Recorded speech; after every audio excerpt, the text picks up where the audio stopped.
Good morning. Are you ready to shine, or are you just going to wait in line? Welcome back to week 12 of season 5 of our 15-second quote series.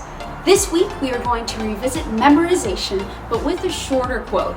That way we can practice some additional tips that I find useful when I'm not fully memorized and I'm in a crunch. But first, let's talk about one smart cookie, Albert Einstein. Albert Einstein was a German physicist who is most notable for his discoveries and theories on relativity.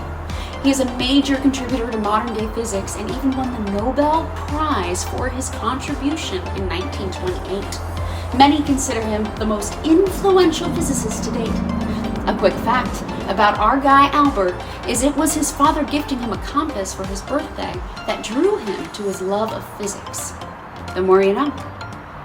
In this quote, Einstein discusses what intelligence is all about. The measure of intelligence is the ability to change. Today we are going to practice 2 tips that I find helpful when I need to memorize something. While today's quote is rather short for practice purposes, these tips can be really useful when memorizing a big speech, a monologue, or a passage. Our first tip is writing it out. While laptops and tablets are huge time savers when crafting a speech, the best way to get something into our memory is to write it on paper. Our body creates muscle-mind connection when we use our hands and write the words we want to retain. So, take a sheet of paper, just like this, and write the quote out.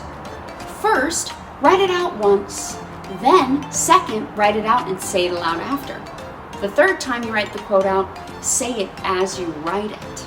Our second tip for memorization is creating an alphabet.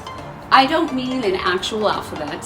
What I mean is taking the first letter of each word in a sentence and writing out an alphabet. For this quote, the alphabet would be TMOIITATC. We can also call this an acronym. Acronyms help us retain information. They are generally easier for our brains to remember. Sometimes they even hold order of operations, like PEMDAS in math. Using memorization tricks can help ease frustration, anxiety, and even quicken the memorization process itself. Apply some of these tricks to your speeches in class. I hope you found these tricks helpful. Definitely send some mini hearts. Share with your friends and family. Coach Shannon is signing out. See you next week.